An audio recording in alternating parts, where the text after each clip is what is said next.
Como a reforma tributária impacta as operações de vendas de imóveis.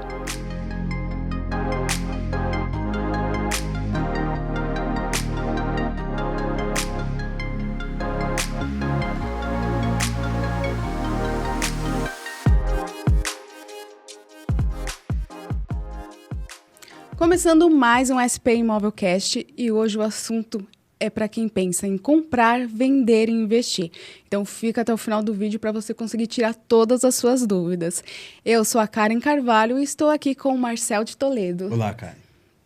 E o nosso convidado de hoje é o Dr. Renato Faria. Olá, Dr. Renato. Olá, Karen, Marcel. Muito obrigado pelo convite. Estou muito feliz aqui hoje, estar aqui com vocês. Dr. Renato, aproveitando, você poderia falar um pouco sobre você para os nossos inscritos no canal?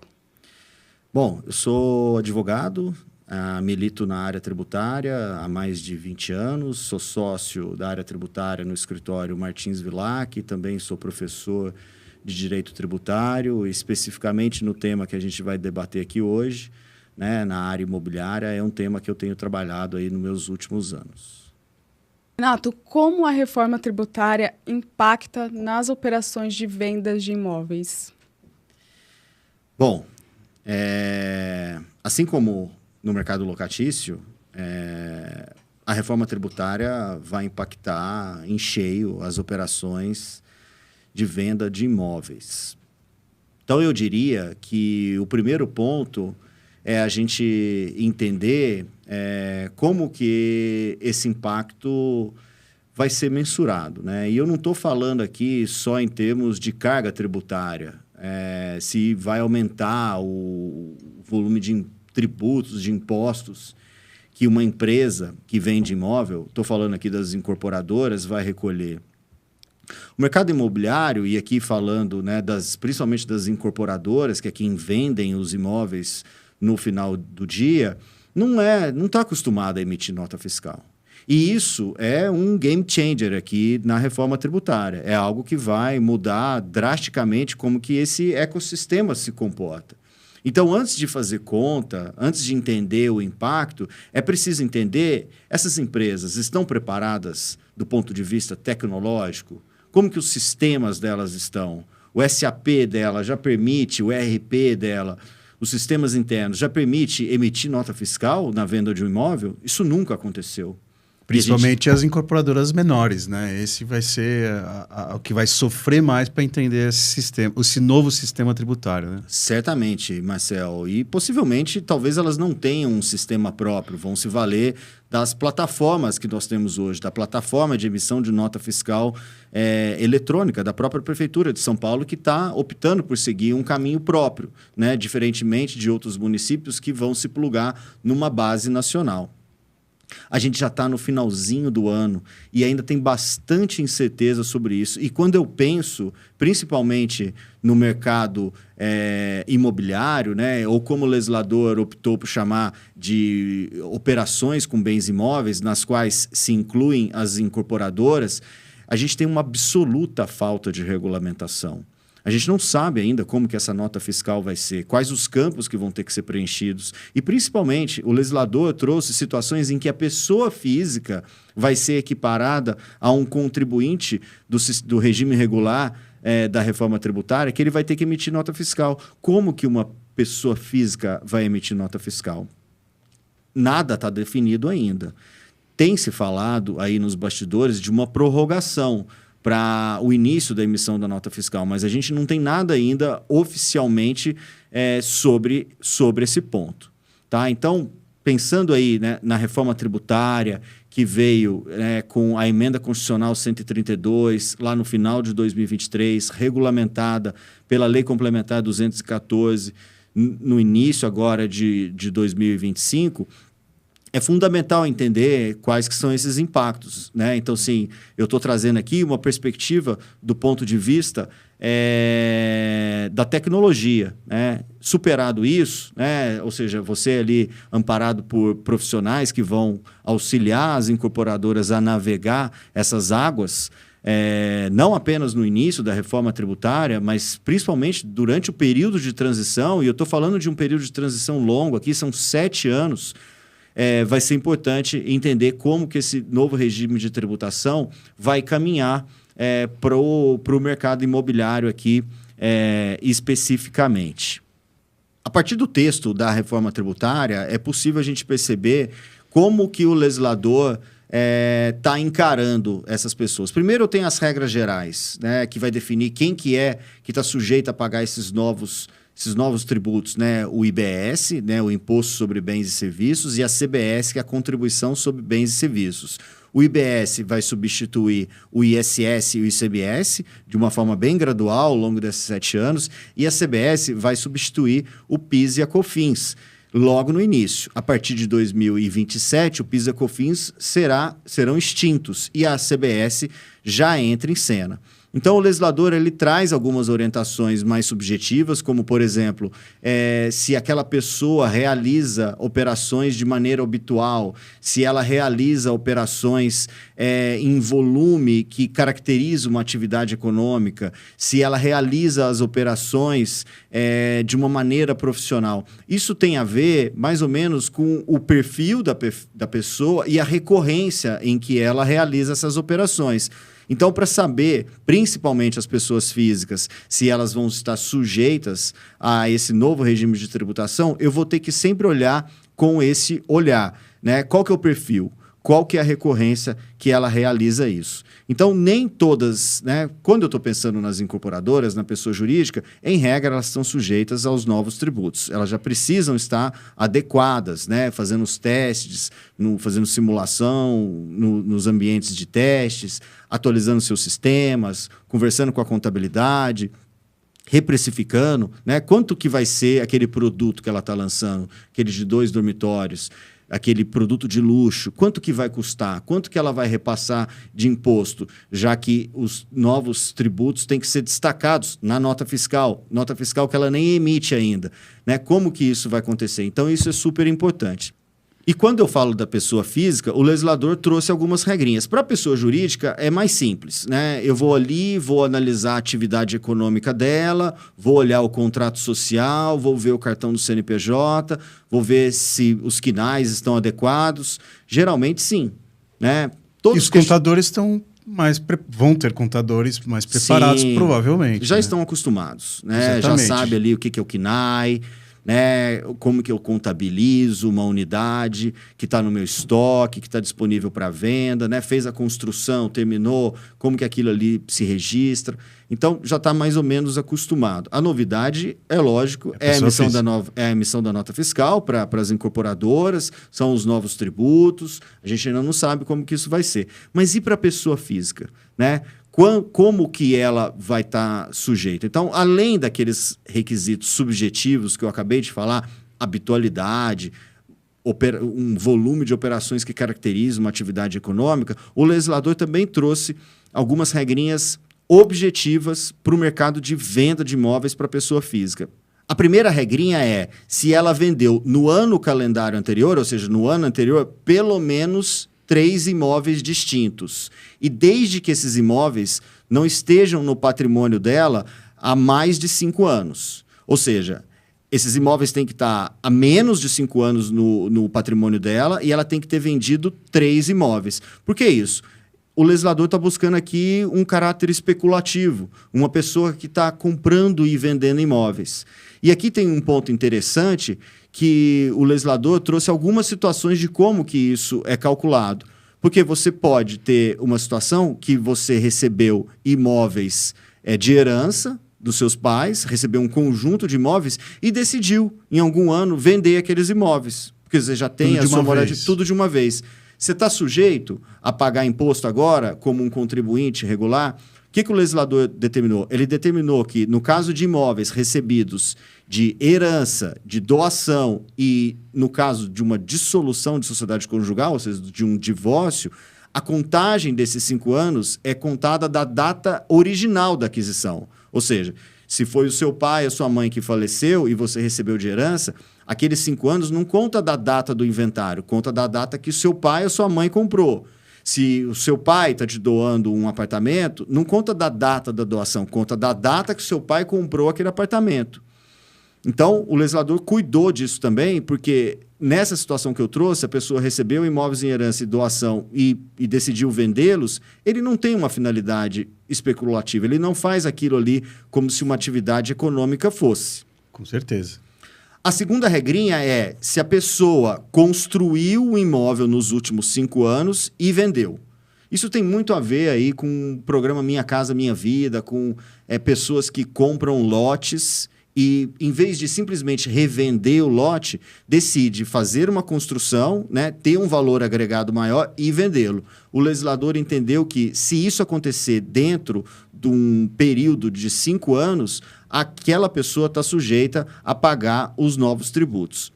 E a terceira regrinha é, se todas essas situações aconteceram dentro de um mesmo ano, a pessoa já se torna automaticamente sujeita a pagar, a pessoa física, né, já se torna automaticamente sujeita a pagar esses novos tributos da reforma tributária.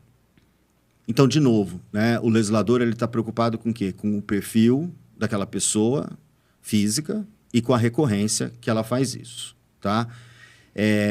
Mas qual que vai ser a tributação, né? Foi a pergunta que a Karen me fez aqui.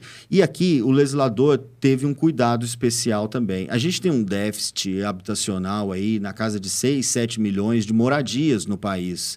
E a gente sabe, né, se eu pudesse dizer, talvez o bem mais caro que a gente vai comprar na nossa vida toda é o imóvel. Né? É um bem que tem um ciclo de maturação muito longo, né? Demora aí 2, 4 anos para ficar pronto.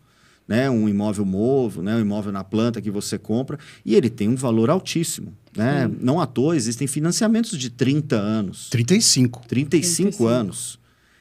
E o legislador cuidou disso. Né? Então, primeiro, né, para a gente falar de tributação, eu vou ter que falar da alíquota de referência, que ainda não está definida.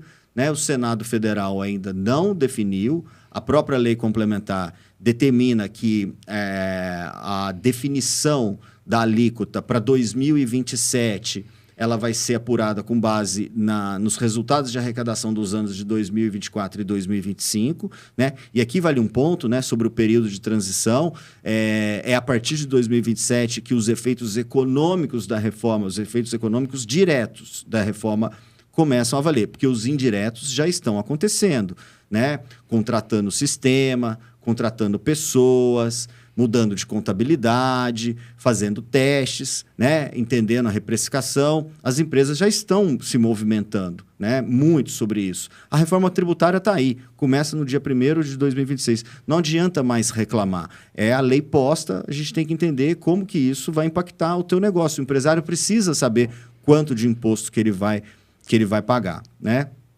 E assumindo aí que a alíquota de referência deve ficar em torno de 26,5%, 28%, e isso tudo é muito estimado ainda, porque eu estou falando com base nas notícias que foram divulgadas, nas notas técnicas da Receita Federal, nos estudos da Receita Federal. O legislador, preocupado com a carência, com o déficit habitacional que a gente tem de moradias hoje no país, ele estabeleceu um redutor da alíquota de referência de 50% para as operações de venda de bens imóveis. Tá? Então, independente do tipo de imóvel, ou vai ter a escalada, como eles geralmente fazem? Independentemente do tipo de imóvel. Tá. Né? Então, assim, pode ser popular, como pode ser de alto padrão? Sim. Né? Então, assim, se eu tenho... A alíquota deve girar ali em torno de mais ou menos 13,9%, 14%, né, sobre a venda de um bem imóvel. Então, é isso que a gente tem que entender, né? Se a pessoa física for equiparada a um contribuinte do regime regular e a pessoa jurídica, a incorporadora, já que ela ali na planta vai vender um imóvel e que vai ser impactado por essas novas alíquotas. Ela vai repassar. Certamente, Marcel, ela vai repassar, mas ela vai repassar quanto? Porque a empresa também precisa se manter competitiva. Ela vai olhar para o lado e vai ver Sim. que tem aquela incorporadora A levantando um prédio ali na planta que é um produto muito parecido com o dela, né? Ou que tem até uma área de lazer melhor, mas que por alguma razão ela não está repassando tanto o custo tributário. O que ela fez? Ela estudou, ela se preparou. ela viu como que é a base dela, ela, em vez de verticalizar as atividades dela, ela resolveu horizontalizar. Horizontalizar por quê? Porque ela quer tomar o máximo de crédito possível. A reforma tributária não é sobre a alíquota que eu vou pagar, é sobre a capacidade de crédito que eu vou tomar. Então, o empresário, as empresas já estão olhando para isso. Estão olhando para a sua base de fornecedores, comunicando os fornecedores, olhando para os PJs, né, que estão ali no Simples, que vão ter uma capacidade de tomada de crédito menor, e estão fazendo todos os estudos para que, lá em 2027... né, ela possa estar preparada para isso. E aqui vale um parênteses muito importante, né? Eu estou falando de 2027, que é quando começa o impacto econômico, mas a reforma tributária começa em 2026. Só que em 2026 eu tenho alíquotas de teste. Eu não tenho impacto econômico. As empresas, as incorporadoras, que vão ter que passar a emitir nota fiscal, ou as pessoas físicas que vão estar dentro de alguma daquelas regrinhas que eu trouxe, também vão ter que emitir nota fiscal. Só que para 2026 é um teste. Ela tem que destacar ali 0,9 de CBS, 0,1 de IBS. Então, quer dizer que elas não precisam se preocupar, que já que a reforma tributária, o impacto econômico acontece em 2027? De forma alguma, né? É preciso, já deveria estar fazendo isso, muitas empresas já estão fazendo todas essas análises. Analisando o sistema, vendo se como que eu vou compatibilizar um produto que é um imóvel... que antes não tinha que emitir nota fiscal, mas que agora vai ter que conversar com todos os meus sistemas internos. Então, isso é muito importante para entender o impacto nessas operações com os bens imóveis. Então, como eu estava falando, né, que o bem imóvel é um bem com um valor agregado muito alto, né, o bem talvez mais caro que as famílias vão comprar na vida delas, né? O legislador estabeleceu 2 descontos específicos para essa atividade, para as incorporadoras, principalmente, né? Ele estabeleceu o redutor de ajuste e o redutor social. O redutor social, ele é válido exclusivamente para imóveis residenciais novos. E ele tratou disso tanto para as incorporadoras, que ele estabeleceu um valor fixo. Para imóveis residenciais novos, você tem um desconto na largada de R$100 mil. Por que um desconto na largada? Porque eu não estou falando de um produto que eu estou produzindo, que eu comprei os insumos em 2026, já no contexto da reforma, e estou vendendo. Eu estou falando de um bem que foi construído há 10, 20, 30 anos. Eu estou falando de prédios novos que estão na planta e estão sendo construídos agora. E que vai ficar pronto só depois da reforma tributária, não depois do período de transição, né? Mas que eu comprei os insumos quando não tinha reforma tributária, quando não tinha esse custo tributário. Mas quando eu for vender, eu vou ter que pagar esses novos tributos. Qual que é a minha base? Né? A reforma tributária, o IVA, né, seguindo o modelo europeu, a ideia, IVA significa Imposto sobre Valor Agregado. Ou seja, aquilo que eu tive de custo na minha etapa anterior, eu vou abater da minha etapa posterior. Isso é muito claro quando a gente pensa numa fábrica, numa indústria, num comércio, né? Mas como é que vai funcionar para quem vende imóvel? Tá? E aí o legislador ele trouxe uma regra. Primeiro, o redutor social, né? Que é um pouco mais simples, né? Então, para imóveis residenciais, urbanos ou rurais, ele concedeu um desconto fixo de R$100 mil. E esse valor também vai ser atualizado pelo IPCA ao longo dos anos. Para lotes, e aí eu estou falando de uma loteadora, num loteamento, né, realizado ali num contexto de parcelamento do solo, ele estabeleceu um valor de R$30 mil por lote. Tá? Então, eu vou ter esses descontos específicos. O outro desconto que ele deu é o redutor de ajuste. Tá? E esse vale para todos os imóveis, novos ou usados. E para os novos, eu vou também aplicar os 2 descontos. E só depois de eu aplicar esses descontos é que eu vou aplicar a alíquota reduzida lá com 50%. Tá? Como que funcionou esse redutor de ajuste? Tá? Se o imóvel ele é existente até 31/12/2026, O valor desse redutor de ajuste é o custo de aquisição desse imóvel ou o valor de referência, que ainda não foi definido, né? Tem um projeto de lei em votação para tratar disso, que ainda não foi transformado em lei complementar. Para quem às vezes tem um imóvel e não tem os dados, não A tem maioria vai ser escritura. referência, eu acho. Vai ser referência. Vai ser a soma desse valor do custo de aquisição ou valor de referência, somado com ITBI ou com laudêmio, conforme o caso, e pensando, né, nas incorporadoras, nas construtoras, né, o custo do terreno e o custo da outorga, né, se foi paga ali por uma questão, né, de urbanística ou ambiental, tá? Se o imóvel está em construção até 31 de dezembro de 2026, o valor desse redutor de ajuste vai ser o custo do terreno, mais os custos diretos aplicados na construção, mais ITBI, mais eventual outorga. E se eu estou falando de um imóvel que ainda não existe em 31 de dezembro de 2026, ou seja, eu comprei ele ali a partir de 2027, é o custo de aquisição mais o ITBI. Tá? Então, ele trouxe ali algumas regrinhas que, de certa forma, eu vou permitir ter um valor agregado anterior para compensar, para reduzir essa base de cálculo. Ou seja, para eu ter um cenário que eu não vou repassar uma conta tributária muito alta para as famílias de uma forma que impactaria o mercado imobiliário, um mercado muito sensível, que emprega muita gente e que tem... né, uma conotação aí muito importante para a aquisição dos imóveis das famílias e de novo, né, diante aí do déficit habitacional que nós temos. Então, só concluindo, né,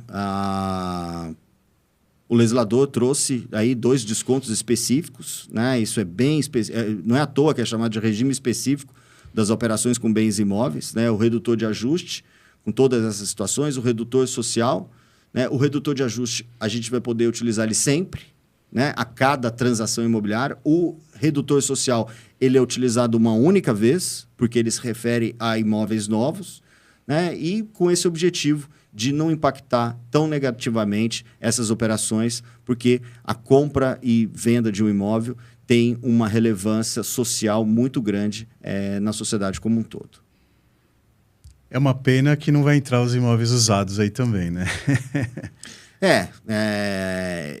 O que a gente acompanhou, né, dos estudos que foram feitos, né, pelas associações, os sindicatos que participaram, entenderam que essa conta, né, do redutor de ajuste ela seria suficiente para reduzir a carga tributária e certamente, né, Marcelo, teve um lobby aqui muito forte também, né, das incorporadoras para que essa atividade delas, que nunca emitiu nota fiscal, né, não seja, né, de tão margem impactada, né? E de margens que às vezes não são tão altas, né, dependendo do produto, você não tenha que repassar um custo tributário muito alto, né, para as famílias que vão comprar o seu primeiro imóvel ou outros imóveis. Chegar a afetar, né, esse mercado, né? Ah, sim. Certamente vai ser impactado e a gente vai ter que entender, né, como que esse ecossistema vai se comportar. E, Renato, de tudo que você explicou, qual é a sua orientação para as pessoas físicas e jurídicas não terem tanto prejuízo agora com essa nova reforma no final do ano? Karen, eu tenho falado muito sobre reforma tributária e o principal ponto que eu tenho falado é que a reforma tributária ela não é só para os advogados, para as empresas, para os empresários, para os contadores, para os tributaristas. A reforma tributária é para todos e ela é multidisciplinar. Mas se eu puder deixar aqui, nesse finalzinho, uma dica, eu vou tentar segmentar um pouco a minha resposta, né? E pegando nesse gancho aqui de que ela é multidisciplinar. Acho que o primeiro ponto, né, é do ponto de vista jurídico. Eu posso estar falando tanto do advogado daquela pessoa física que assessora ele nos contratos de compra e venda, né, como eu posso estar falando aqui também do departamento jurídico de uma incorporadora. Eu penso que talvez o primeiro ponto, né, dentro desse contexto aqui do jurídico é analisar os contratos, é revisitar os contratos. E avaliar as adequações que precisam ser feitas à luz da reforma tributária. Um ponto importante na reforma tributária é que a empresa só vai poder tomar crédito se teve a confirmação de que o imposto foi pago. Por que não incluir isso no contrato? Uma obrigação para o teu contratado, né, para o teu fornecedor, de que eles têm a responsabilidade de comprovar o recolhimento do imposto, né? Então, isso é só um exemplo, né, desse trabalho de revisitar os contratos, né, com toda a sua base. E eu não estou falando dos contratos de compra e venda de bem, eu estou falando dos contratos com seus fornecedores, né? Poderia pensar aqui também no departamento financeiro, né? Como que o CFO e o CEO de uma empresa, né, vão se comportar? Ele precisa saber qual que é o custo tributário do produto dele. Ele está falando com a contabilidade, o seu sistema está adaptado, né? Quais as medidas que estão sendo tomadas, né? A reforma tributária está logo aí, né? Não adianta mais a gente reclamar ou elogiar, a gente tem que estar preparado para que ela seja implementada. Poderia também falar, pensando numa empresa, do departamento comercial, do departamento de suprimentos, né? Como que vai ser a contratação de pessoas? Aquela empresa tem PJ, né? Os funcionários não são CLT, eles são PJs. Então, na verdade, eles emitem nota fiscal. Eu vou poder tomar crédito, né, daquele salário que eles pagam. A legislação da reforma tributária trouxe algumas limitações, principalmente para as empresas que estão no Simples Nacional. Eu preciso fazer conta, né? Talvez não exatamente aqui, né, no segmento imobiliário, mas em outros segmentos isso é muito sensível. Mas eu posso ter uma empresa, uma imobiliária, em que os seus colaboradores são todos PJ. Isso é importante. E talvez aquilo seja o maior custo que ela tem dentro do negócio dela. Ela vai poder tomar crédito disso? Então, é fundamental, né, eu estar preparado para isso. E o time comercial também. O quanto de desconto que ele pode dar? Ele tem que saber qual que é o custo tributário.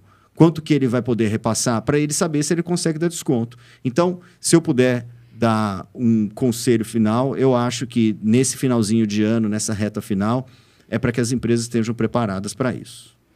Ou seja, se organizar, né, aproveitar agora, organizar a casa, né, para iniciar 2026, né?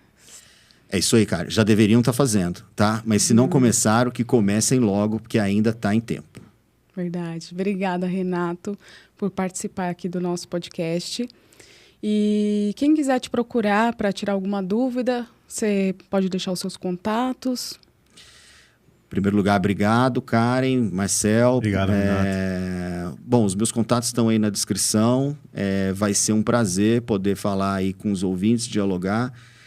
Fiquem à vontade. Muito obrigado. Obrigada. Obrigado, Renato. E se você gostou desse vídeo, curta, compartilhe com quem precisa dessa informação. Até o próximo vídeo.